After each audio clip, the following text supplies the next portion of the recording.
Hello and welcome back to Wake Up Our Faith. This is the show where passion, purpose, and dreaming big challenge common sense. We like to think of it as a conversation to shed light on the upside of upside down living. Matt Ham, Kevin Adams with you every single Wednesday live in the Standard Glass Studios. This show is produced by Wilmington's Big Talker 106.7 FM. Grateful for Nick Craig in studio today. The show is rebroadcast every Sunday on the Big Talker from 12 to 2 p.m. You can also find the show on iTunes as part of our podcast, Wake Up Our Faith. The show is made possible by our corporate partners. We want to recognize them and thank them for being a part of this show.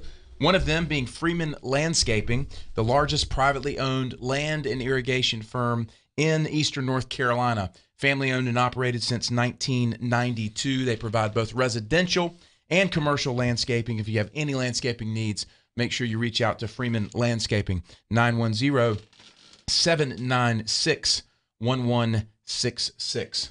Kevin, happy day. Hey. Happy month. Happy month. Happy New Year. Yeah, right. Before we know, another year hath passed. Yeah, they go by fast. I was looking at. I really liked INXS, and do you know who INXS is? Ding, ding, ding, ding, ding. Yeah. That's right. Okay. Sorry, I have to sing it. I have to go to my head. Yeah, well, and it's November. It was November. It's over now, right? Because everything's flying by. Sure. But Michael Hutchence died 21 years ago, November 22nd. So it was interesting, just being kind of in that world.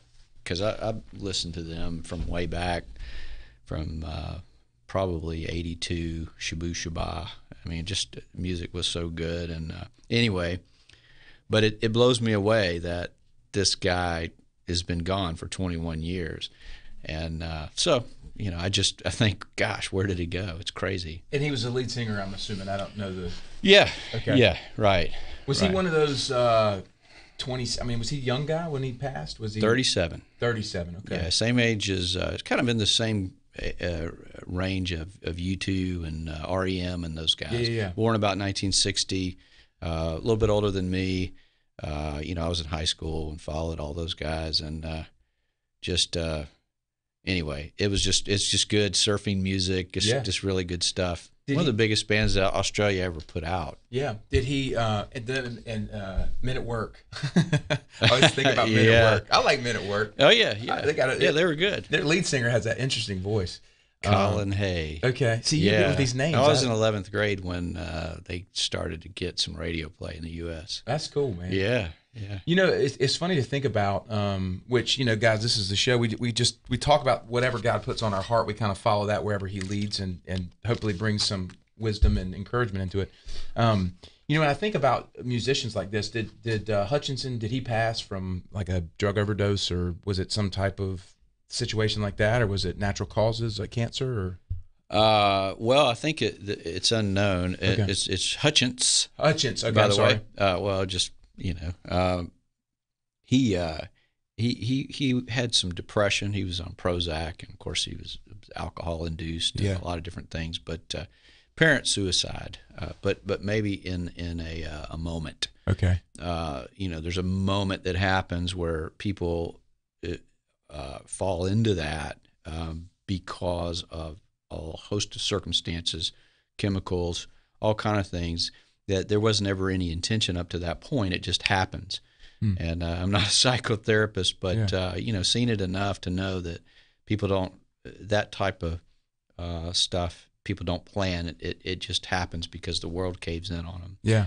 So, there's different types of speculation, but whatever the case, it was 21 years ago and time is flying. So. Well, the reason why I bring that up is this: I want to talk about this first segment. Yeah. Okay. Because we talk about purpose and passion, pursuing your dream. That U-shaped hole in history, and you look at these musicians, these artists who are incredibly creative, and they are doing what they were created to do. Absolutely. But you look at many of them, and that whole conversation about it's like the year of 27 or whatever, the 27-year-olds that passed away, the number of musicians that died at age 27. Yeah. And again, Hutchins. Sorry, I'm catching up. Yeah, that's all right. You know, the number of them that passed away at an early age due to abuse and things like this, depression, whatever you want to call it, suicide. It's really tragic. When you look at, Jimi Hendrix and Janis Joplin and, Jim Morrison and on down the line. Yeah. Do you think that there is some correlation between kind of your purpose and pursuing that, living out, like the pressure that creates? Or, you know what I mean? Like, what is there something underneath that to be mindful of, for folks that are stepping into this thing, just to know that adversity and difficulty and people throwing rocks and, then the attention of it all. I mean, there's a lot. That's a serious conversation to have, I think. Yeah, it is.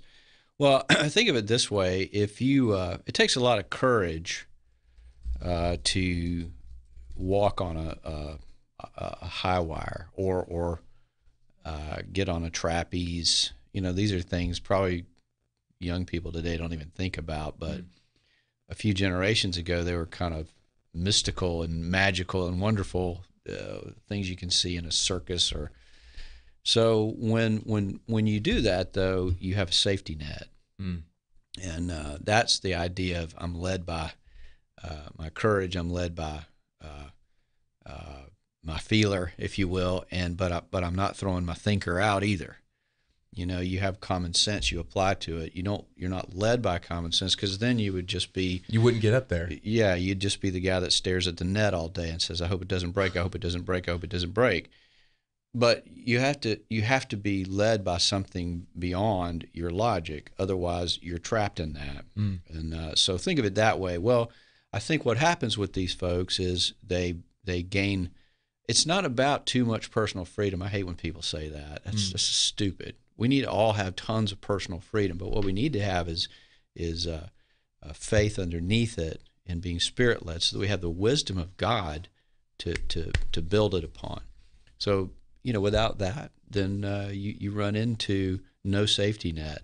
So when you fall, and you do fall, you die, or something bad, your family, your marriage, whatever. It's just very destructive. Yeah. So I love that picture. And if we're all called to a courageous life, we're called to the high wire, per se. Yeah. We're called to that. But right. If we live in that way without the safety net, and again, you don't want to say faith is your safety net. I mean, it is the foundation that you stand upon. It's the rock, so it's not like a secondary piece. But right. In the analogy, that's what that creates for you. It creates this comfort underneath where you can go courageously, knowing that there is no risk of failure. Whereas if folks without that are navigating, and there is a giant risk of failure with no safety net, and it generally ends in some ugly stuff. Well, it's something. What the key to this is understanding. And I made some notes here. We can even tie this in. This idea of being awake versus just alive. If you're awake, you. This is about being versus doing, because good doing comes from good being. So when you recognize that you matter and that you have a role to play in this life that's significant, and we all do, then you can just go after that, and knowing that it needs to be done. It's the idea, that there is a vacancy in history that you're designed to fill, knowing God had intention. So if you step into that, it's less about the net. You're not fearful in that sense. I mean, you may get those momentary fright things, that's normal, but you're focused on the job that you got to do. So if you are an oak tree, you're not focused on producing or bearing acorns. You're just focused on being the oak tree, and all the rest of it happens. So if you have to do this, then you're going to get up there because you want to do it, you must do it. So if you're on stage, you just have to do it. And the people that follow that, they do have courage, but it ignites their soul. That's what gets them going. They're not worried about if I fall off stage or if I fail, because ultimately, but you need to still put things underneath that are, count the cost before you build the tower. So it's not about getting on the high wire and worrying about falling. It's more about getting up there because you must for some reason. You know what your high wire is. It's what you've got to do. It's what you were placed here to do. That's it's right. what brings you the greatest joy, and Yes. in the end glorifies God. Right. So, right. Guys, good start to today's show. We're going to be here for the next couple hours on Wake Up Our Faith. Matt Ham and Kevin Adams back for more right after this.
Hello and welcome back to Wake Up Our Faith. This is the show where passion, purpose, and dreaming big challenge common sense. We like to think of it as a conversation to shed light on the upside of upside down living. Matt Ham, Kevin Adams with you live in the Standard Glass studio. Appreciate you tuning in today.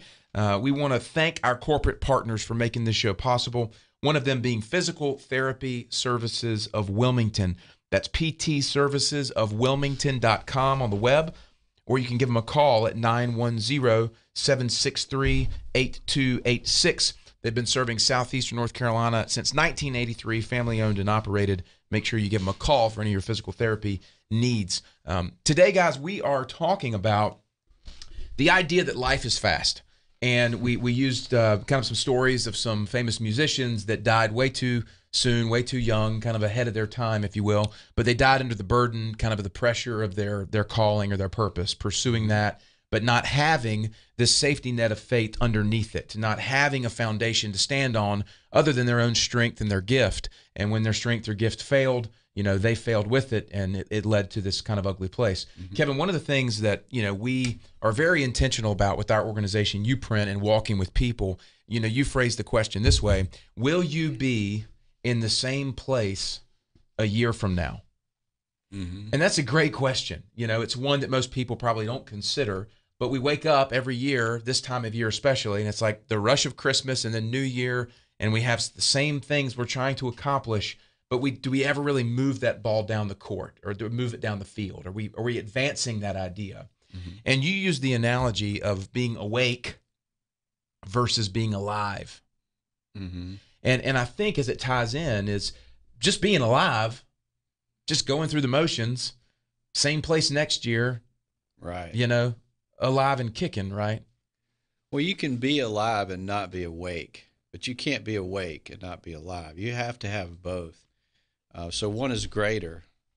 And listen, we can flip that around easy for different reasons, but for the context of this analogy or metaphor, I guess, we want to be aware. So, if you're asleep and alive, then you're kind of in a prison in a sense. You're stuck just being that. But if you're awake, you're aware of your circumstance, and you can do something about it. But you can't become anything else if you don't have that awareness. So awareness is really the first challenge in this. And if you have a gift, you have to be obedient to that. Whether you're a singer or you're making pot holders and or selling plastic widgets, that's okay. Because if you do that, that's what will bless people and it'll honor God. But so people throw that out. So we're saying go for that. But in order to even start down that path, you have to be awake. Mm-hmm. You have to see things for what they are. So got lots of thoughts on that. Yeah. Well, I think one of the wake up our faith. That's the name of the show. Right. And that comes from your own journey, your mm-hmm. own story of. When God pressed on you during your difficult season of God saying, wake up my faith, make mm-hmm. it alive. And it's funny, this past weekend, part of what YouPrint does on occasion is we step into churches to kind of help with whatever needs might be there. Sure. If it's discipleship or preaching or whatever. This weekend had the opportunity to help with music at a small church. And, the pastor, when he was given a message, he mentioned the cruise ship thing because he had just gotten off a cruise. And he made a joke, and he said, on a cruise ship, there's people that they refer to as newlyweds or half-deads, the gallon oxygen, or overfeds. And he made that comment. Well, in the transition of songs, I mentioned what we had shared on the air about the idea of church is not a cruise ship. Right. But if we're honest about it, there's a lot of similarities there. Mm-hmm. It's the newlyweds, who maybe are just getting started in their faith. Yeah. They're the half-deads, mm-hmm. that've been there forever, they got one foot out the door already. And then there's the overfeds, which mm-hmm. are those that are just so reliant on the institution of church. Yeah. And the question is in that analogy. Yeah, wait, got it. Let me check with the pastor. Wait. Let me check with the pastor. Wait. Yep. Sorry. No, but it's true, though. Are we awake? Are we really awake in our faith? Or is it about the routine of a religious duty or mm-hmm. practice or habit? And so for us, mm-hmm. we want to encourage people to pull it out of Sunday into the rest of life. So just kind of tying all that together. Well, God didn't make it about Sunday. Right. And Jesus didn't. I went for a pretty good long hike yesterday and went back through the book of Acts on my little iPod. I still have one from years ago, a little tiny one. It's awesome. And it's just not there. And we've made it that. So we're not throwing that out, but we're just saying it's way bigger than that. It's just a little piece of community. It's interesting and it's okay. So yeah, there's a lot more to it, but it's people are not awake but they're alive. They want more. You can poke them and they'll move. Yeah. But that's not enough. Sure. And so I think kind of where we're going with this, or where I want to lead to on this is what kind of is the stimulus or the catalyst to move from alive to awake. Sure. And you said it was awareness. Yeah. Well, just a couple of nuggets to throw in there. So alive is, I've got it associated with doing, awake with being. Listen, God refers to himself as what? I am. I am. And is that a being statement or a doing statement? It's a being. I was going to say being before you said I am, but I wanted to let you finish. Oh, well, yeah. No. Feel free to answer my question. Yeah. That's it's a being statement, and if you're focused on doing, which is everything's about how. It's kind of a yeah but thing. It's more, it puts up a wall. In other words, yeah but how over and over. You can feel that it's negative. It puts obstacles in your way. So when we don't understand the scripture because we spend no time there, we don't spend time in prayer. We don't spend time listening. Not just pray about it, but hey, how about listen about it? Because you can, because he is talking to you. If we don't do that, then what we do is our days are about how. It's Zechariah, John the Baptist's dad, going, yeah, how? But how can this be, kind of thing. So the other side of that is I am. We're made in God's image. We have to have the I am idea. So we have to be first. If your job as an oak tree is to just be an oak tree. If you are, then acorns will come. It's not to focus on how can I make a daggum acorn. You see, it just comes when you get this right. So the being is focusing on it's focusing on the why. Mm-hmm. So doing is focusing on the how, and it's destructive. It's not saying how, asking how is wrong. It's just you got to take your focus off that because all you're doing is putting up walls. And we don't see that in Scripture. We see them focused on the why. The how they had to let go of because the how is God. So it changes it. It removes all the walls when you focus on the why because that's coming from a different place. That's something God already put in you. You can tap right into it. One is from down there. I got my hand on my sternum. Sure. The spirit. The other is from the mind, will, and the emotions, even intellect. So, I just, this little side note in my brain, I love this, Kev, because as you're talking about these things, I'm actually drawing it out on my notepad over here. And you said alive is about the doing, it's about how, it's negative. And then on the other side, I went ahead and completed it before you said why, and you know what I mean? It's hopeful, it's positive. And it really creates a dichotomy of how we navigate our lives, and right. and I think that one is hopeful, it's opportunistic, it's positive, it's joyful, and the other is constrictive, it's oppressive in a way, right. It's like you said, it's prison almost, yeah. and for us, we really want to wake people up to this idea that there is that why, there is that purpose, there is that being that you get to express. Well, what's the first question people get to in midlife crisis? Why am I doing this? Why? What is this about?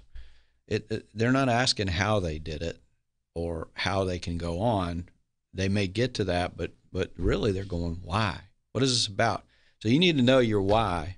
And if your why is to get up on that high wire, go ahead and put a safety net there, but get up there anyway. Yeah. You got to have the why, not how. The how comes. Mm-hmm. God creates that for us, and he gets credit. But it's a lot of kind of ethereal type stuff, but it's all practical too. We can talk about it next segment. Yeah, we're going to take a quick break here in a moment. I love challenging people. We love challenging people to think beyond your current understanding.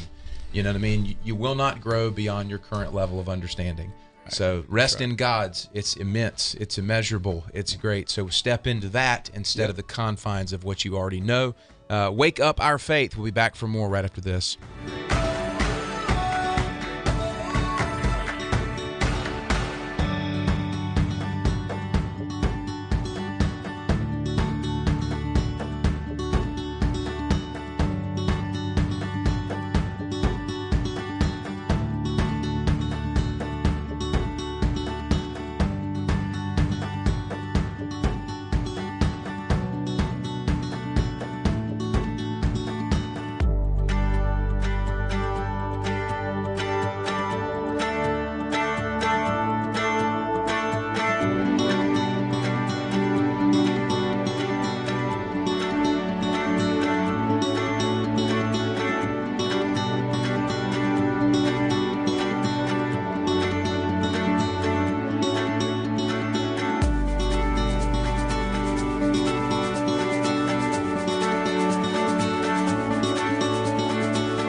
Hello and welcome back to Wake Up Our Faith. This is the show where passion, purpose, and dreaming big challenge common sense. We like to think of it as a conversation to shed light on the upside of upside down living. Matt Ham, Kevin Adams with you live in the Standard Glass Studios. Nick Craig producing the show for us today. Appreciate you guys jumping on and joining us. Kev, we're talking today, these last few episodes for us have been purpose was 2 weeks ago or 2 shows ago, and then we talked about leaning not on your own understanding and leaning on God. What's the difference there? How do you actually live that out? And today we're kind of stepping into this construct of, you have this why that you've been created for. And you made a great point that people going through a midnight life crisis don't say, how, they say why. Why am I doing this? Why? And that's the birthplace. That's a humble question. How is more of a prideful question. It's more wrapped up in how do I get it done? What do I need to do? Why is more of a submission type thing. Right. And that's powerful when you get to that place of being submissive. I think for me, the big thing that we've talked about today is having the safety net of faith underneath us. If we're going to walk the high wire, if we're going to pursue the purpose, having that safety net of faith underneath us. So many people are walking through their business lives, their marriages, their relationships, every aspect, even their spirituality, their faith, without this strong foundation underneath. Mm-hmm. And what we want to do is help people attain that. Sure. And we're speaking about that today through the lens of being alive versus being awake, and the differentiating there. So just kind of catching folks up who are just tuning in. But let's keep pressing into this of how we step in from here. Yeah. Well, everybody's alive, right? Mm-hmm. Unless they're not, and then, of course, they're not listening. They'd be dead. So, but you got to be awake to listen. It's kind of like you said, I think last week about my book. It's the subtitle is A Faith Journey That Begins Where Common Sense Ends. Well, that's scary for people, and it should be. But if you live in fear, then you never read a book like that, and you don't get the benefit of it. So, again, the idea that we're using the idea of being alive versus awake. You want to be awake. You want to be alert. You want to understand that just as God is, so are you. Go ahead. There's some verse somewhere that says "Wake up, dreamers" or something, isn't it? There's something in the Bible that says "Wake up, you sleepers" or something. There's something in there that it's a charge to. I think it's an Old Testament prophet maybe that's just like, wake up. Probably slips between the lines of big picture for me, but I'm sure I don't doubt it. I think we talked last week about what am I made of, which is more how more negative, more prideful, glory to me by accident, versus what am I made for? Then there's intention that someone gave me, and I just need to uncover it. That's exciting, and it takes the pressure off. You just go after your why, and it's yielded, it's resting, it's exciting, it's fun, it's enjoyable. That's the wonderful thing about being a child of God versus this childish attitude of, God made me, but that's as far as it goes. I got to do it. I'm the provider. Look at my identity, my creation of my own kingdom. All that does is it imprisons you, puts up walls, obstacles that you have to overcome. And God never did that, just like he never put a wall between faith and business or any other wall. So all that said, we had kind of come down through the process or just drawing out these pictures of what it is to be versus do and all that kind of stuff. You don't have to beg God. You don't have to live in that place. Begging isn't humility. It's very egotistical and whiny and selfish. I'm not saying you don't petition God with all your heart from a humble place. Two different things. But there's a lot of things here locked into ego, self-image, opinions, logic, that kind of stuff. So what I wanted to do was, you had asked earlier, what are the steps, if you will? Because everybody likes steps. Mm-hmm. So we don't necessarily have a formula. Except Kevin. Yeah, I got the steps under my feet. That's it. But anyway, we got time here, but I wanted to kind of share a couple thoughts. My book, written several years ago now, but still really, really a powerful testimony. But I had journal entries in there, and I want to do something with those because I forget what's in there. But I pulled out a couple today to read for this hour regarding this. A couple of things, not necessarily steps, but sort of principles or pillars under your table that would help with that. Sure. So I can do that here in a second. Yeah, you go ahead and grab them, man. Flip to them, get them ready or whatnot. I think for me, I love the dynamic of going high level first and talking about why and being versus doing and made of and made for, because somebody who's willing to press into that, it really helps them get honest about what's actually navigating their life. I mean, that's the step. That's this awareness. Right. It takes that level of thought, that level of intentionality to be able to step into this in the first place. Because if you don't have that as a supporting mechanism, then it's just going to be on your effort anyway, and you're going to read your Bible for 4 days, or you're going to try some course online that you pay a lot of money for, you don't finish, and you don't find your purpose. You know what I mean? Because it's all coming from the same place. If you want to attain a different level of result, you have to start from a different starting point. So, for those that listen and, sometimes we hear stuff as like, well, that's a little bit too deep for me. Or when I was like, listen, if you don't want to go deep, you don't want to grow. The seed has to go deep into the soil. The roots have to go deep before it's, established. We talked about that after the storm. Sure. And so that's why it's so important. But then on top of that, apply this practicality in these kind of pillars or steps. Mm-hmm. Go ahead, man. I'd love to dive into this. And listen, deep is, there's all kinds of deep, and some of it I don't recommend. I don't expect you to read Tolstoy, even though I, at this point in my life, am learning how to read him, but that's different. That's just where you are in life and opinions and that kind of stuff. But going deep into Scripture, it's absolutely, you got to do it. Mm-hmm. And if you're not willing to do it, then you're going to miss out on everything or a lot that God has for you. Deep calls to deep. And anyway, so that I just want to make that distinction. Yeah, sure. So a couple things here, it's sort of like table legs, if you will. I don't know how you want to look at them. They're not necessarily in order, but a couple things. This book is filled with journal entries throughout my testimony and story. And my story is a lot bigger than this little book, but this is a key part of it.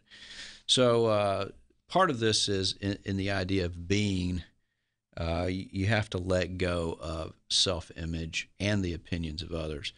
So in order to do that, this is me learning this and what I wrote down. I don't know what year it was, but anyway, journal entry number 1, it says, the best thing about, keep in mind, I'm in a really devastating place here, having lost everything, and just listening to God and no one else. The best thing about a rodeo clown is that he shows us how a little sophistication is downright respectable. The worst thing is that he has to get the crap beaten out of him to prove it. The more we learned, that was me and my wife, the more we learned that it was impossible to rely on the outside world as a means of escape, the more we found that having the respect of others is overrated. Fearless vulnerability works best when we give the world something to mock. But it's an art that, if perfected, nearly always ends in applause. There's a lot there, but... Go back to that fearless vulnerability part. Read that again. Fearless vulnerability works best when we give the world something to mock. But it's an art that, if perfected, nearly always ends in applause. I'll go back to the idea of rodeo clown.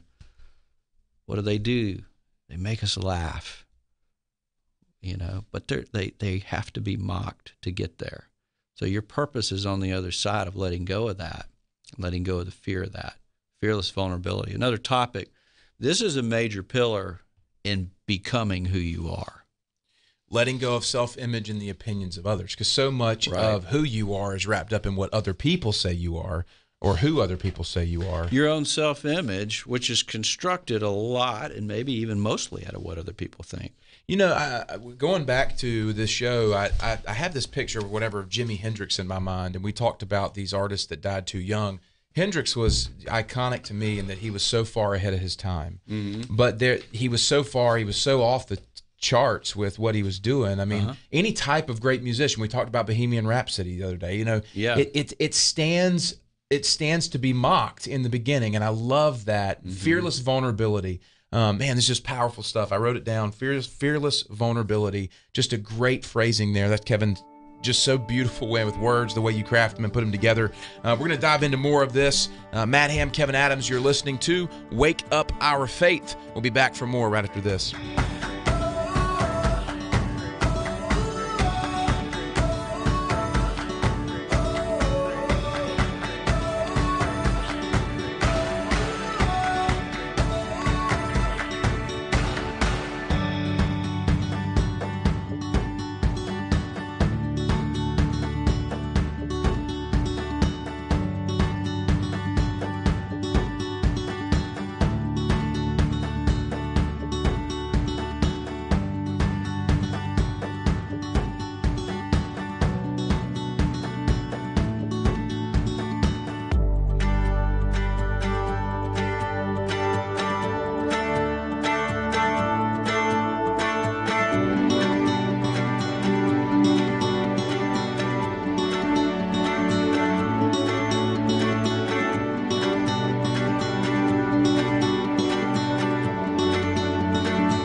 Hello and welcome back to Wake Up Our Faith. This is the show where passion, purpose, and dreaming big challenge common sense. We like to think of it as a conversation to shed light on the upside of upside down living. Matt Ham, Kevin Adams with you on this wonderful, fantastic, beautiful, fabulous Wednesday. And we're coming to you live from the Standard Glass Studios at Wilmington's Big Talker 106.7 FM. Appreciate those of you who are tuning in as we stream on Facebook, YouTube, and Twitter. We are excited to bring this show to you every single week, and that's made possible by our corporate partners. We want to recognize and thank the Honeycutt Group, a family-owned insurance brokerage company for more than 10 years here in the Wilmington area. Call Chad and his team there at the Honeycutt Group. They offer home, auto, life, and insurance needs. 910-338-1773. All right, guys, today, Excuse me. bless you, or what not. Just a cough, but thanks, man. I'm blessing you anyway. We appreciate you guys tuning in. Today we're talking about, on the show, and I think the past few shows, we've been navigating this construct of purpose and living for your purpose. Not what are you made for, not what are you made of. And that's a huge thought we dove into last week. And then today we're kind of carrying it into this concept of being awake, not just alive. And Kevin, you before the last break, you read us a snapshot here of your own testimony from your book, one of your journal entries, and you talked about the primary driver, or one of the starting points, is this fearless vulnerability that lets go of your self-image and the opinions of others. Yeah. And that's a starting point. So let's talk about that part of this during this segment. We could take it wherever it goes, but why is it so important for people who want to live out their purpose, live for God, to let go of their self-image and the opinions of people? Well, it's because it's a prison. It's something that, I mentioned, I used the example of a rodeo clown. We can laugh about that, but that's just an image God gave me years ago, and I felt like I was being mocked, having been wealthy and worked really hard all these years and lost it due to 100 circumstances, including the economy, et cetera. But it felt like it was time to just be the clown. And what happens in that is you see, if you just are alive in a sense, all you can see is just what's right in front of you. You're not truly awake. You don't have a forest view. You're just seeing a little bit of bark on a tree. Mm. And when you see that, using the rodeo clown idea, all you see is, man, that guy's getting beat up and mocked. Yeah. And wow, I'd hate to be that. Yeah. That's stupid. Why would you ever? But in the end, that guy or gal, they're the ones that are generating the applause. They're the ones that people are excited to have a victory about. When they get up, they're entertaining people. So the point is if you're willing to be mocked, ultimately it becomes an art. So you have to get past that thing, but you have to be able to see the big picture. In order to do that, you have to be alert. You have to be awake. So when your ego's in the way, you have all these walls, not just your ego, but your the opinions of what other people think of you or what they've put on you. We live in those little kingdoms, and we don't realize it. So you have to graduate from that, and then it's no longer how does this happen? How does this happen? Because you're not defending anything. Right. It's more about why. I can feel that. I'm going to go and let God lead the way and provide the way. Yeah. It's something that's hit me recently that I've been wrestling with in my own kind of life and bringing it into the studio today is this concept of obligation.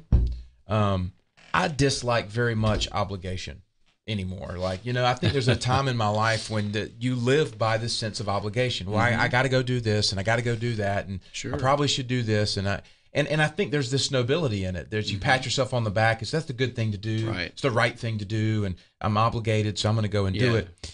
I'm proud of myself. Yeah, tying it into this whole self-image thing. Really the only reason why you hold an obligation is because you're concerned about how it looks to other people. Sure, it is. It's not. Don't throw the mud on it. If it's I don't care what other people think. I mean, you love people, but you don't let them have authority or jurisdiction over your life.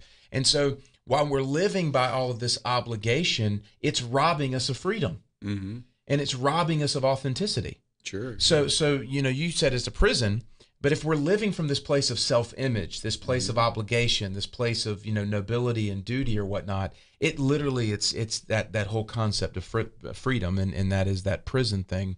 And I wonder, Kevin, how many people are willing to go, okay, how many decisions in my day are made out of obligation? Yeah. Well, I think people, it's a question that goes beyond the immediate thing. You have to meditate and let God show you that. In other words, Lord, what's in my heart? Bring it up to the surface and show me what's going on, instead of just going, well, I don't do that. I can ask people. I ask people stuff all the time in conversation or in mentoring sessions or whatever, and it's there's some really great folks that are growing like crazy, but then there's other folks that just don't really grab hold of it. They just see it. 1 + 1 = 2. That's it. And, it's just a cycle goes on. So awareness, or being awake, is being able to look behind the periphery. You can only do that with God's help. And so you have to learn to listen to him, not just your own echo chamber. When someone asks you that question, how do you do this or that? Forget it. Why are you doing it? That gets you reconnected with God, who put the why in you. Yeah. Well, it's even this week, you've challenged me with this as we step into kind of a new iteration of Uprint, how we're functioning. We're introducing the Life Center. We're going to be moving a lot of our service-oriented stuff, our counseling, our professional development, relational counseling, consulting, all that stuff is going to be moved into the Life Center side. Personal development, yeah. Yeah. And then on this side, our business side, we're going to be diving into faith in business, this faith in business component. Right. And, I call you a lot of times when we're talking about these or having our business meetings, and I'm like, hey, Gab, what do you think? What do you think? And you never tell me. I was like, what's God saying to you? And I was like, okay, I hear you. But that's the honest thing. And it goes back to our text today that we sent out to our community. Sure. And it touched a lot of folks because we got a lot of response from it. It said that, a true friend is not someone who tells you what to do, who gives you these answers. A true friend is someone who asks you what God is saying to you, or challenges you to listen to what God's saying about a situation. Yeah. Well, you can be a friend, but it says the better friend, so yeah, I guess you could look at it that way. But yeah, a better friend, the best friend you can have, is not one that tells you what to do.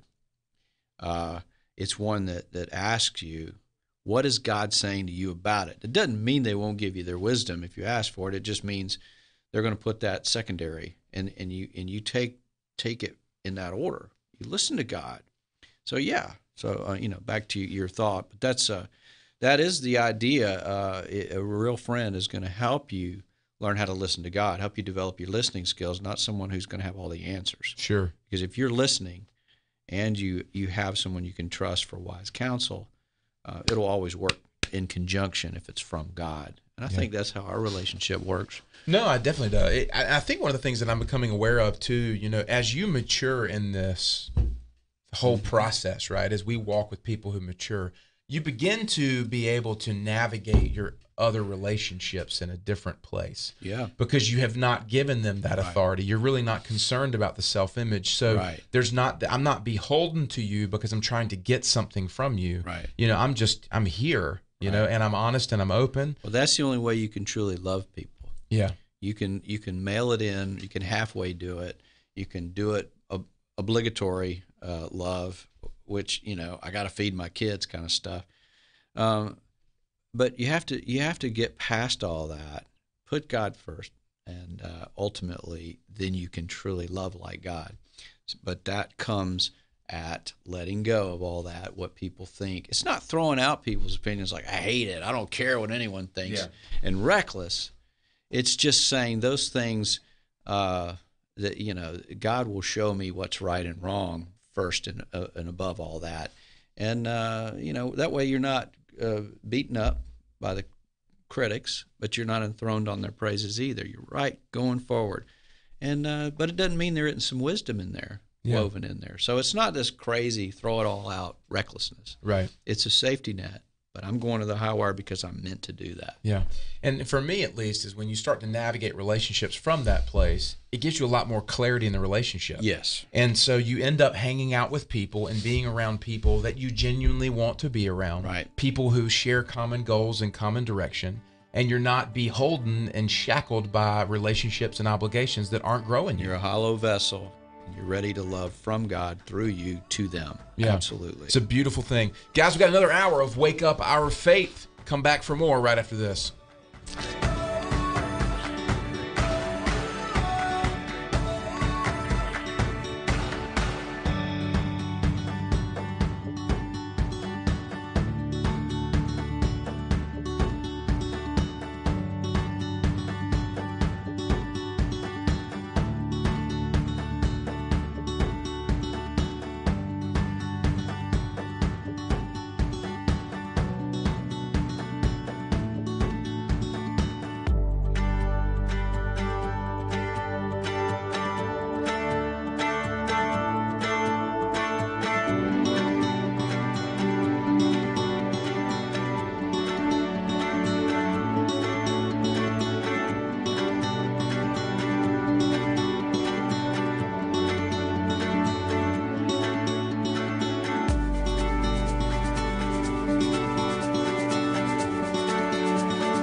Hello, welcome back to Wake Up Our Faith.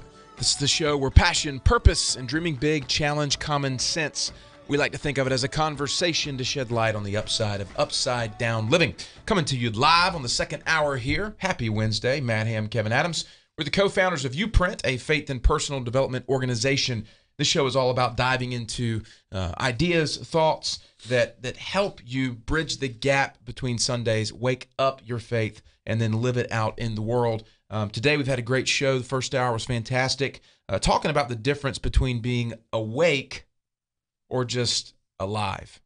And it's a profound thought one we're going to continue to dive into. But before we do, I want to recognize our corporate partners for making this show possible. One of those being Chris Riley and the team at Fountain Financial Associates.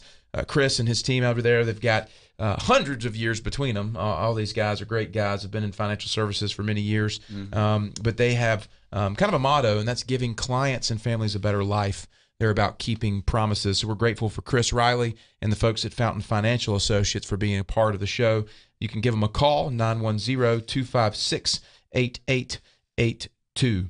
Kev, kind of picking up where we left off, talking about living out your purpose and being instead of simply doing, living awakened instead of just alive, kind of maybe going through the motions, living for something instead of just kind of making your way through the hamster wheel or whatnot. Let's continue this thought process for those that are tuning in. Well, we started off talking about one of the metrics of commodity, if you will, that kind of keeps us honest. The difficulty is, and that's time. The difficulty with that is it's usually late in the game before people discover it. It's not something to be afraid of, to live in fear over. It is something to be aware of. Now, if you're awake, you get this concept. This is the idea of, I have a vision. What will matter about my life in 1,000 years? I'm living for that. That's what's on my puzzle box. Because you can't do a puzzle really very well without the picture. So you need that. That's why God gives us visions. But the pieces are scattered throughout our life, and we've got to go back and pick up the ones that matter and put them in place. That's living 1,000 seconds at a time, which is just a few minutes at a time. That keeps us rested. That keeps it's like the virgins with the oil in their lamps. It's just coming back, coming back. God won't tell us the seasons or the days. He won't let us know that because he wants us to rely on him. Mm-hmm. We can't know everything. He gives us a picture of the big picture. You got to be awake to see it. And he also lets us live it out each day. Each day has enough trouble of its own. Focus on the moment. So that's a deep picture, but it's profound, and you got to learn this. Yeah. The sooner you learn it, the sooner you're on track. If you don't learn it, you will die in your shoes and wonder what the heck happened. Yeah. I think the difference is, the construct of the way we traditionalize faith and tie it to religion and tie it to organizational structures and things versus the way we were simply created to live. And that's really what we're tapping into is God created us to be children, to be heirs of his kingdom, that we are sons and daughters. And we have to begin tapping into living as such. Even that language is people are freaked out by. And I like that language because it's a step between religious and the world's culture. But I really like the best thing. My best picture, the thing that helps me the most is vessel, conduit. I am a vessel. I have a certain shape. Heaven created me, God, and he created me a certain shape, never before, never after, right now. Let me be born, created time, intention, geography, circumstances, and put me right there. Now that applies to everybody, past, present, future. I've been saved. I'm freed. My sins are forgiven, past, present, future. So what else is there? Okay, doesn't mean I won't fall. It means that if I focus on God, I'm going to be that conduit. So the cable car now is connected to the cable, and I've got a track. That's the Word of God and the Spirit, and I'm going along that. Now, everything else happens. It's the same way. You get on a wave on a surfboard, you got to paddle for it, but once you're up, it's your wave.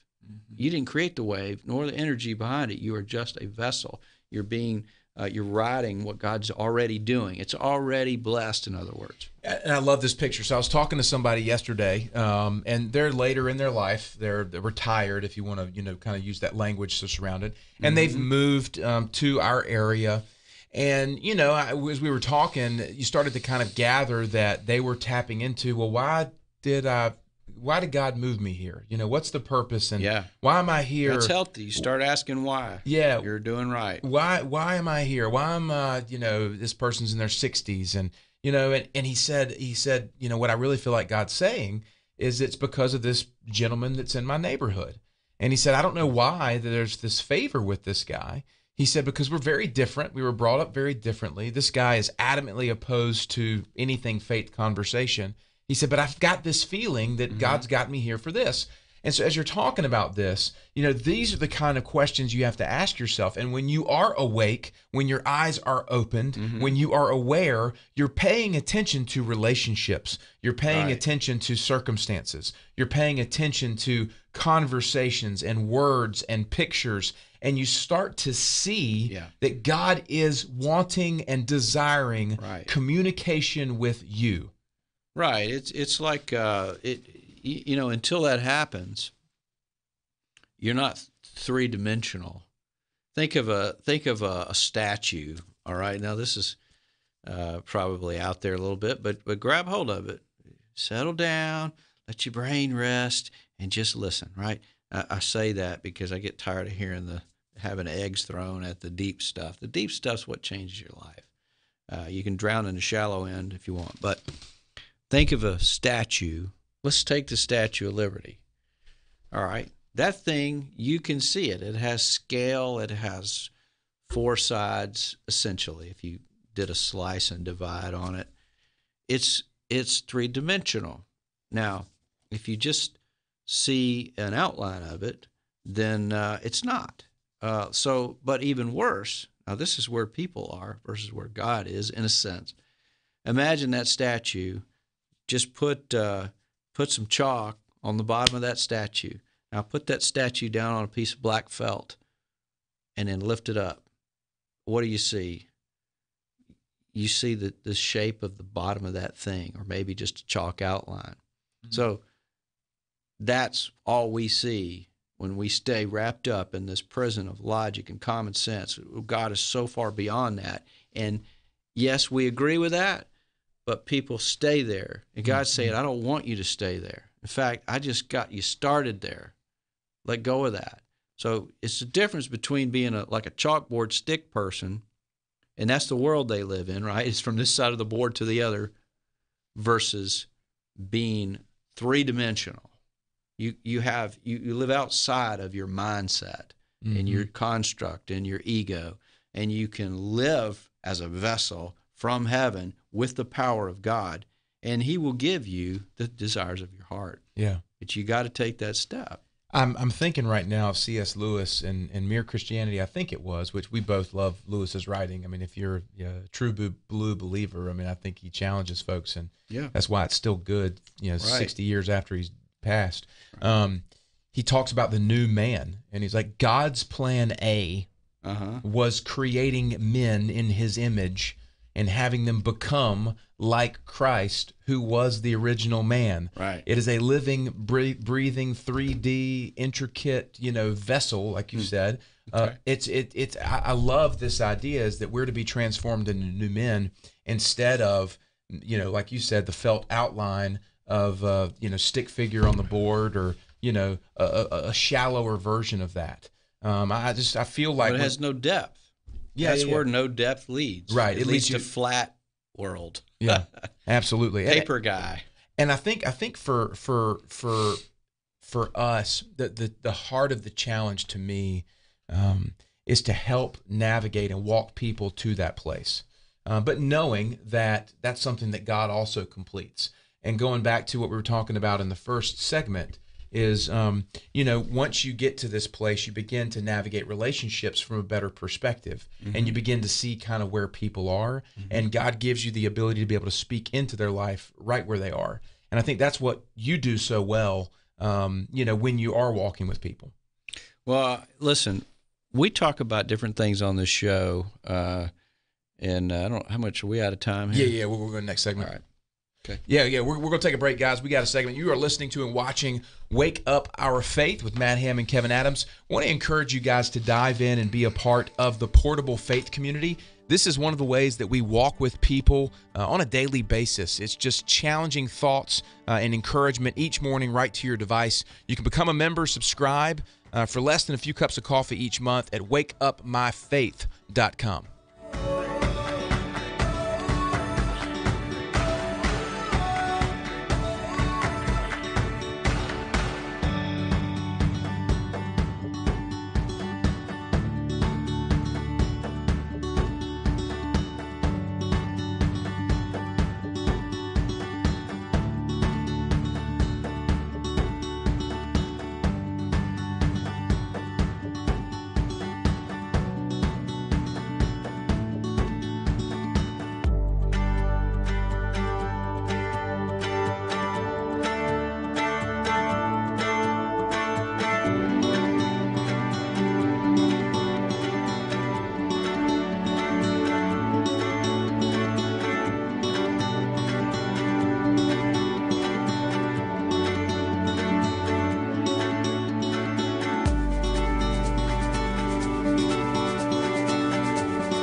Hello and welcome back to Wake Up Our Faith. This is the show where passion, purpose, and dreaming big challenge common sense. We like to think of it as a conversation to shed light on the upside of upside down living. Matt Ham, Kevin Adams with you every single Wednesday live in the Standard Glass Studios. It's part of the lineup here, the weekend lineup, Wilmington's Big Talker 106.7 FM. Want to encourage you guys to check out our podcast as well on iTunes. We've got hundreds and hundreds of hours of just some fantastic stuff, guys. If you're looking to take it to the next level, whatever you want to call it, if you're looking to strengthen, deepen your faith, wake it up, That's what this show is about, and we're here for you to walk alongside you and help pull that greatness out of you and put it into the world for God's glory. We want to thank our corporate partners for making this show possible. One of those being Century 21 Swalyer and Associates, our exclusive real estate partner, with more than 30 years of real estate experience here in southeastern North Carolina, the Carolinas' #1 Century 21 agency. Give them a call if you're buying or selling a home or have any questions in regards to real estate, 910-256-0021. Kev, before we went to a break, you had a thought. Let's finish that. Well, we're talking about the idea of being awake versus alive. You have to be alive to be awake, so it's better to have both than just one of those. But a lot of people are functioning as if they're asleep. They're alive, but they're not completely alert to the things that are their obstacles. So what we do is we force clarity. We help show what those obstacles are, then how to deal with them, and then how to navigate those obstacles in others and strongholds in others. And so it's a nice process. Throughout that, though, you're developing this sort of courage and vulnerability, but it's also freedom as you're stepping in. So, we look at the crazy lifestyle of a rock star and we go, wow, that's amazing that at least they're doing the thing. They're focused so much on the why. And some of them have thrown out the safety net, and God doesn't say to do that. So they have destructive lives. But we do honor the fact that they are doing something that they were created to do. And then the other side of that is, somebody that hamster wheel, the chalkboard person, their life is flat. It's okay. They did a few good deeds, but it ends quickly. So, when you look at that, it's not about a balance. It's about understanding that we are vessels of God, and we've got to honor that. That said, we step into that with the wisdom that he gives us. So God gives us the protection, the safety nets. All of that will come. Just like seek first the kingdom of God and his righteousness, and all these things will be added. So I don't want to preach a sermon here, but I'm just trying to show, again, this picture. So anyway, all I was saying a minute ago or before the break was a good example of this fearful prison type mentality that you don't even know is we talk about stuff on here sometimes and people may get the idea that, oh no, like we talked about Freddie Mercury. Yeah. And, listen, there's a movie out and it's a great movie and this guy was amazing and I'll stand up all day and say that. And, but just because his struggle and the things he went through in his life and all that, look, we're not focused on that because he's long gone. So some people may go, well, I don't want to talk about that guy because he was weird or didn't fit into my Christian box. Well, then God doesn't fit into your Christian box because God created this guy. So what we're doing is we're taking off those walls, helping to look at people for who they are, and then work outward. So that's just a picture of if you start cringing because we're talking about something, then there's something off there. Yeah, and I'm going to go on a little side tangent here. I'm not very in tune with Christian music. Like I admittedly, I listen occasionally, but like I'm not up on who's who or whatever. But there is some girl named Lauren Daigle or something like that, I think is her name. She's some new Christian artist or whatnot, and she basically went on to the Ellen Show, and sang on the show. And there was a bunch of Christian folks who were criticizing her as to why you would do that on Ellen's show. Sure. And I'm sitting here going like, my mind is blown right now. You're upset that there is a professing Christian musician on one of the most popular television shows in the daytime lineup. Yeah. Because of what? What kind of nobility, or offensiveness are you trying to uphold here? Right. And that's the kind of gross place that most of the faith community has gone to, where you're going to be irate that a Christian musician would associate and use this word. That's just the dumbest thing that I've ever heard. That makes me so mad. And good gracious, we're like Pharisaical culture all over again. Yeah, absolutely. And we are also making the temples They're brick and mortar again, aren't they? Yeah. And God said they're not going to be. Go ahead. No, I'm holding it. No, well, I was just going to say that God said they're not going to be brick and mortar. They're us. They're people, and it's in there. Read Acts, but we worship in spirit and truth. This is about people and God. That's it. It's not about buildings. And so anyway, these are just images. I want you to share your thought, but these are just examples of where these walls are that we've created, that we live in when we're alive but not awake. That's why I brought that up. Do you think we are reliving the time in which Jesus came into the world? Do you think that in a spiritual component, do you think that we've reverted back to that place of Pharisaical? It's inside the temple. It's about obedience. It's about rules and law keeping. Do you believe that we've reverted in popular Christian culture to that way of life, or has it always been there? Well, somewhat. I think it's cyclical. I think the original apostles, the disciples, the church is built on them, but God has taken us through season after season after season. It doesn't mean that the truth changes. It means that God is building his kingdom. He's forwarding it. So seasons look cyclical, but things change. In other words, it's still advancing. So this is our season. So we take our place on their shoulders, just like Billy Graham did, or just like Martin Luther did. I mean, you could ask the same question of these guys, and there's a whole lot of great thinkers along the way, all the way St. Augustine. It doesn't mean we have to agree with all this, or get caught up in the theology.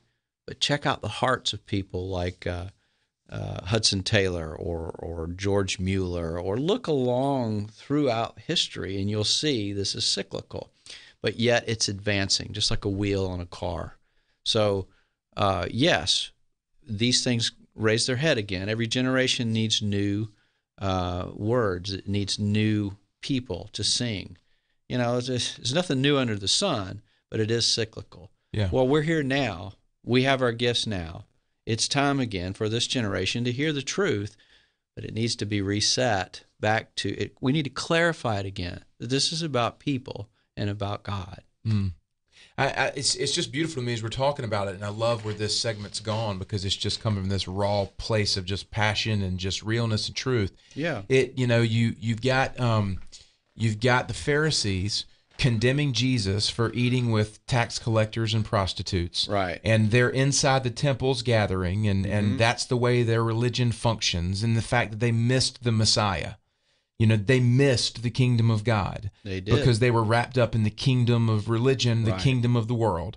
And so their own kingdom. Right. And here we are again, years later, falling into the same trap of being wrapped up and confined by brick and mortar.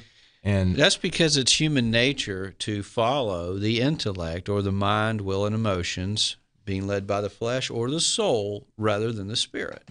Well, God says those who are led by the Spirit, these are the sons of God. Our job is to be that. Yeah. It's already given to us. It's already been poured out. We're ready. We just have to step into it. But we live in these prisons of intellect and logic, and so we but everything, and we how everything instead of why everything. When you start whying the stuff, God will start speaking to you. I mean, you got to get in the Word and really listen. But it'll tear, all those walls will fall down. If God intended for this to be in your life, don't you believe he'll provide for it? So it's not about beating up people and saying, hey, quit being Pharisaical. It's more about saying, hey, look, guys, this is an incredible adventure. Don't end up 80 years old and missing it, because there's a lot, the world needs you. The world needs you because God made you for that. So this should be an encouragement, kind of a kick in the butt, but a good kick in the butt from a good dad, our Father. So, but there's some principles in there. I read one earlier last segment about a rodeo clown and being able to be vulnerable and mocked ultimately ends up in applause, which is wonderful. You don't need their applause, but you get it anyway. All right, there's another one, and we'll read it next segment that I wanted to talk about in stepping into this place of being awake and aware versus just being alive. Yeah. Fantastic, guys. Thanks so much for joining us. We're going to take a short break. Matt Ham and Kevin Adams on Wake Up Our Faith. We'll be back for more right after this.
Hello and welcome back to Wake Up Our Faith. This is the show where passion, purpose, and dreaming big challenge common sense. We like to think of it as a conversation to shed light on the upside of upside down living. Matt Ham, Kevin Adams with you every single Wednesday right here. Although over the holidays we may take a reprieve, if you will. We like to use this time of year as a reflection point, but also as a planning for moving ahead. We got a lot of stuff ahead. So if we are not live with you, there's a ton of content on our podcast at Wake Up Our Faith on iTunes.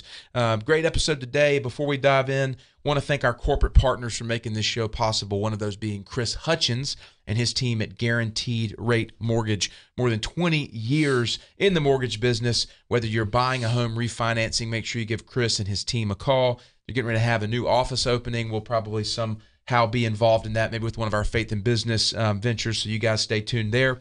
910-344-0304 is the number if you want to give them a call. Kev, along the lines of being awakened, awake, woke, whatever you want to call it, versus being alive, let's talk about being woke. Yeah. Well, the first thing, it's you don't have to tell a tree what it is. It just knows what it is, and it just does what it's supposed to do. So look, I'm not comparing us to trees, but we have to compare to something. We have to use pictures so we can grab hold of it. There is no knowledge unless it's backed up by memory. So you have to lock in memories by feeling. And, people can say, oh, yeah, I know that. Well, yeah, but you've got to live that out. So all the knowledge we have of God, whatever that, however limited or expansive that is, we've got to feel and lock into our memory, and that becomes our knowledge. So when you start taking it from that approach, you start seeing as God, as in the Word and all these different things as a doorway to freedom, rather than a chore or a dusty book that, oh crap, I got to go read that, or I got to knock that out at some point. I mean, wow, do you want your kids to have that kind of relationship with you?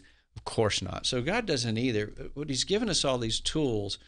So anyway, let's back up. We were talking about, is this, are we reliving the old days, kind of when guys were walking around in tunics and, yes, we are. It's cyclical. Human behavior doesn't change. Generations need to hear the same thing in different ways, but it's the same truth.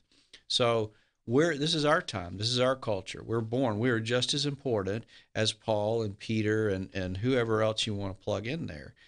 This is our moment to stand on their shoulders and live that out. We're not bragging. We're just saying we're bragging on God. He made us. He made them. They were people. We're people.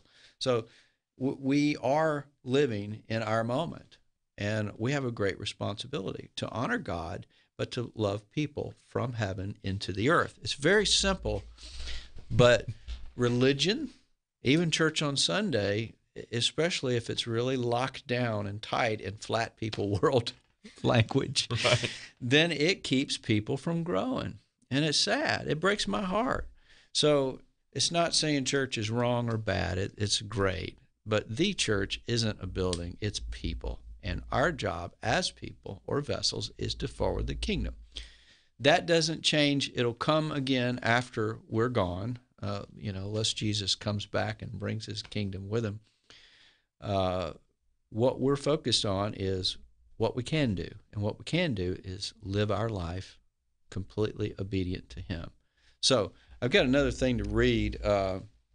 We still got several segments, but we talked about the rodeo clown idea. In other words, letting go of being afraid of being mocked and all that, all these weird egotistical things. Just let go and know that God has applause for you at the end. All right. So the next one is it's a willingness to be tested. So one is being vulnerable, being willing to be vulnerable. The next one, we call it fearless vulnerability. But the next one, and this is again goes back to the journal entries in my book. Just want to make sure we got plenty of time here.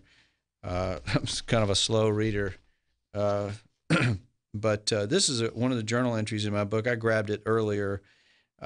just to help show a couple of these ideas in my own journey. All right, so this is about the willingness to be tested. It's journal entry number 25. It says, faith comes by the hearing of God's word, but only with rigorous testing will its measure increase. To that end, any David willing to dance before God with all his might must first count the cost of being despised by others in exchange for his Father's delight. Now, we got to delight ourselves in the Lord. So that's why that's there. That's our goal. All right. So, and I know it takes a while for this stuff to sink in, but all right. So anyway, to continue, if we consider ourselves to be sheep in the fold of Jesus, those who hear his voice and follow, then the question arises, what would we do if he asked us to raise our hands and worship him on the front porch or in the supermarket, or maybe while in the mall or jogging with our iPod? The question is not whether we think it's necessary or even senseless, but instead whether we know the sound of his voice and are consumed by obedience to it. So there's a big, giant nugget there. Mm-hmm. And we get focused on the wrong thing. We lock ourselves down. Well, that's stupid. I don't need to do that. What's the point of that? Instead of, did God say that? If you look at Scripture, God said a whole lot of things that are senseless to people, but he's got the big picture. He's awake. He is I am. He wants us to be like him. You know what I love about God is his promises are so true that his word is living and active.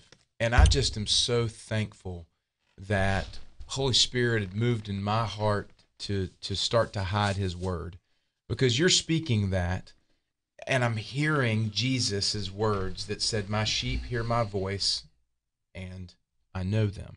Mm-hmm. And man, I'm like, thank you, Father. I just thank you for that nugget of my sheep hear my voice. You can hear God. Absolutely. And you do.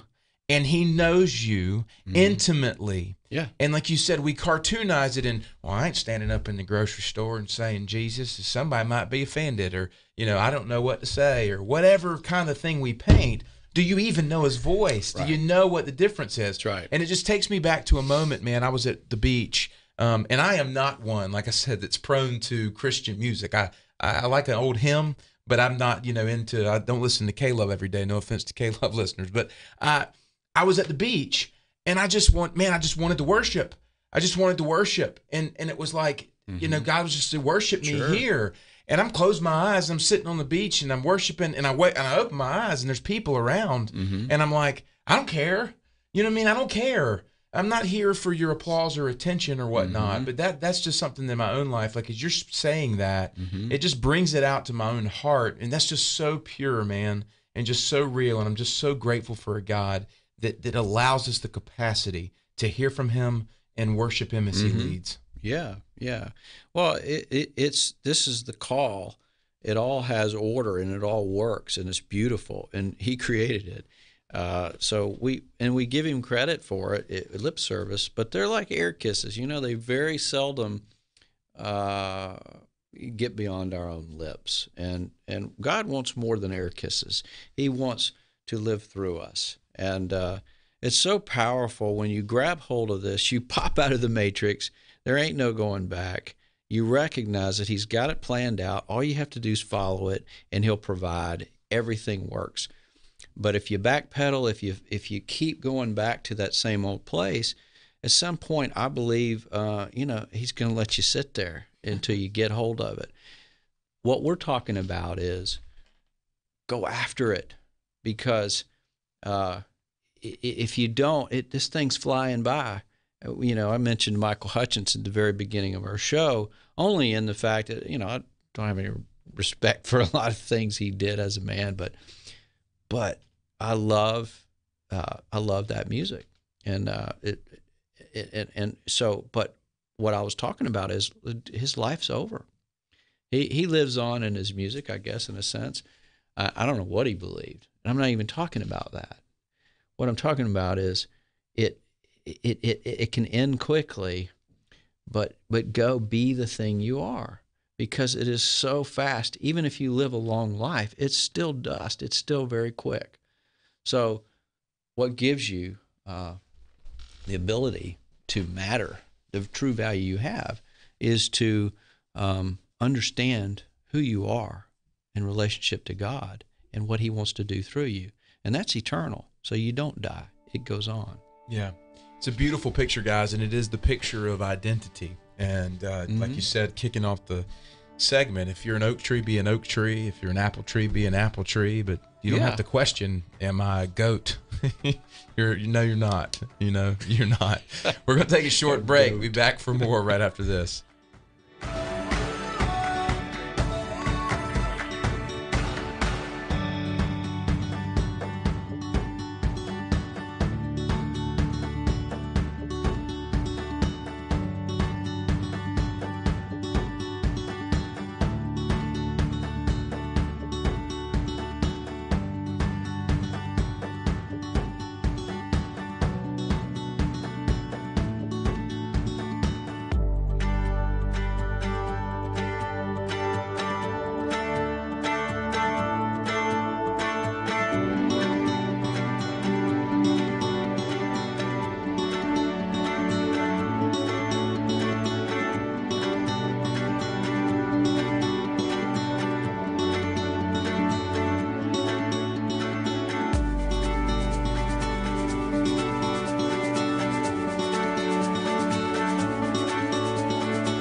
Hello and welcome back to Wake Up Our Faith. This is the show where passion, purpose, and dreaming big challenge common sense. We like to think of it as a conversation to shed light on the upside of upside down living.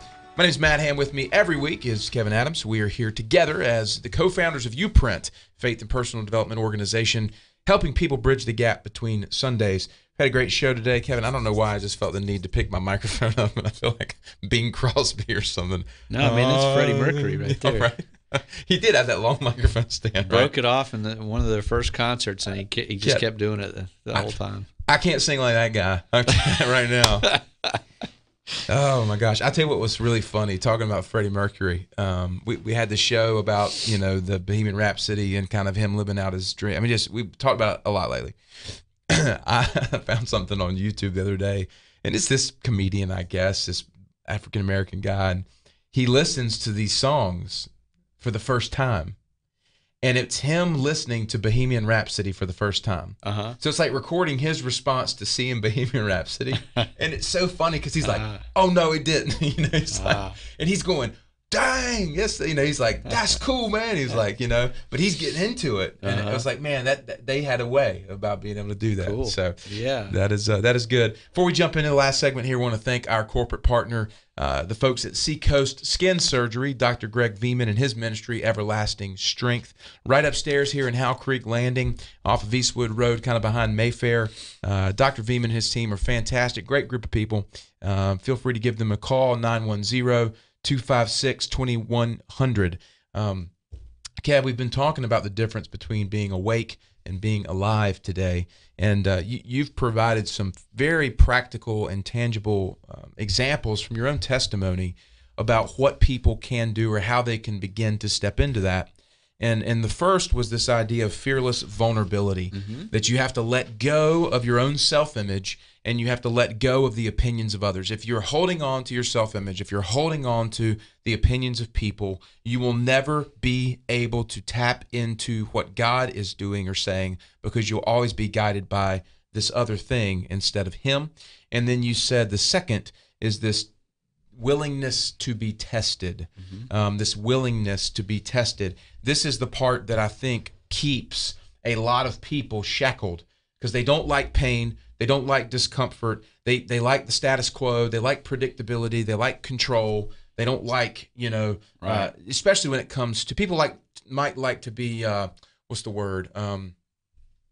Spontaneous, right? But they like safety, right? So there's a difference there, and the willingness to be tested has with it this potential of pain. Yeah, they don't realize they're all rock stars to God. So they just want to buy a ticket, go sit in a seat, or stand up for a little while and watch someone else be the rock star and be moved by it and applaud it, and then go back to, whatever. Now, that is a metaphor. It doesn't mean you need to be on stage. It just means God's given everybody a stage to step onto, and until you do that, you're always going to be hanging around the sidelines and applauding those who are really, really stepping in to what God made them to do. But it's meant for everybody. And so we want to wake people up to that, because it's so important. Not only does the world need it, but God has given us this to do while we're here. So it's a call to obedience. So if there's an obligation, we talked about obligation earlier. Yeah. There is an obligation to Him because He made us, right? And but it's a wonderful journey. It's not a hard task. Sure, it's fun and it's enjoyable. The hard part is growing through those painful things and strongholds as God peels them off. So there can be a lot of that. It's tough to be a Christian in that sense, following Jesus, in other words. But if we'll just do it, we'll see the big picture. And gosh, it's amazing. I mean, it's nothing like it. So Kev, when we each have multiple roles that we function with inside the organization. One of your main roles is meeting with people in a discipleship, mentoring, coaching, counseling component. When you step in with people, generally for the first time, what do you find is kind of that initial point of where's that place where most of them begin?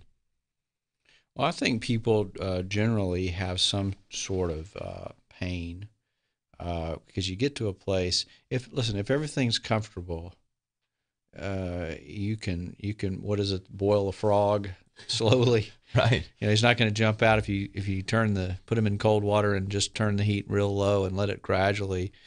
That's kind of what happens, and that's the enemy's a master at it. He allows us to live in that mediocre place of sort of slavery, with a few good deeds and a couple Christian quotes along the way, instead of it's like saying, well, I'm going to work for somebody else for their dream for the rest of my life, and you do that so you can eat. Well, doesn't that sound backwards? Does that sound like God? I'm not saying you don't have your dues to pay along the way and you do jobs and difficult things. I've done them all, right? But ultimately, you need to work for God's vision, and you have to get clear and honest and open about that and step into it. It may be gently, it may be, like being thrown over the edge, but whatever the case, it will change your life for the better. So anyway, I've got sidetracked here. The first thing I notice is something that triggers that frog to jump out of the water. Yeah, there's a pain point. Typically it's pain or loss or suffering of some sort. It's not always that. Some people are actually really hungry. Yeah, can somebody access it without the pain? What does that look like? I don't think so. I think that pain is a part of growth, just like you tear the muscle fibers when you go work out. The old saying, no pain, no gain. Well, why don't you apply that to spiritual growth? Instead of just being a man or whatever, man up, go to the gym, no pain, no gain. Yeah, we're good with it at the gym, but when it's applied to our personal spiritual life, it's wait a second. Yeah, what do you really believe? There's different rules here. You be a mirror monkey at the gym and just keep posing and seeing yourself grow, and that's good, right? Whatever. Grow into who you are. Now, if that means you're an athlete, awesome. That's a different thing. But it's typically pain. But I think there are people who God's given a great hunger to, and because the call is so important and powerful and timely, that it's difficult. They struggle with that internally. I am one of those people, but I settled for a great income and status and all that for so long that God had to use stripping it away to get me to feel pain, so that I would begin to write and do the things He actually called me to do. Yeah. So. Well, this time of year, for the intentional person, I think, for people that are living an intentional life, it's one of those markers, right? Like you said, time is just it's a metric. It's a measuring device, if you will. It's a commodity. And this time of year often brings with it the season of reflection and, looking ahead to the new year. And as an organization, we walk with people intimately. That's what we do. Right. We help them unpack this. So, we've got a couple minutes left in the segment here. From your own perspective, let the listener know, tell these folks, Kev, how they can kind of dive in, what they could expect, and where a starting place would be for that person who's genuinely hungry or is feeling that pain point and says, listen, I've tried this other stuff and I'm ready for something fresh. Yeah. Well, this is really different because it's how is typically, we've got a good outline that helps open things up, and it's safe and wonderful, but people gently walk through this and their hunger develops, and you see the light come on, and they're excited about things, and they don't feel stuck anymore because they start seeing what God's doing. And so what we get started right there, just over coffee with conversations. It can be over the phone, through Skype, over a table at a restaurant. It doesn't matter. What matters is communicating and being gentle, but being firm, and kind of like a good coach, I guess, or a fireman sometimes rescuing you from a burning house. Yeah. But I won't in my role let you die on the field. I'm going to come out there and walk with you. So anyway, that's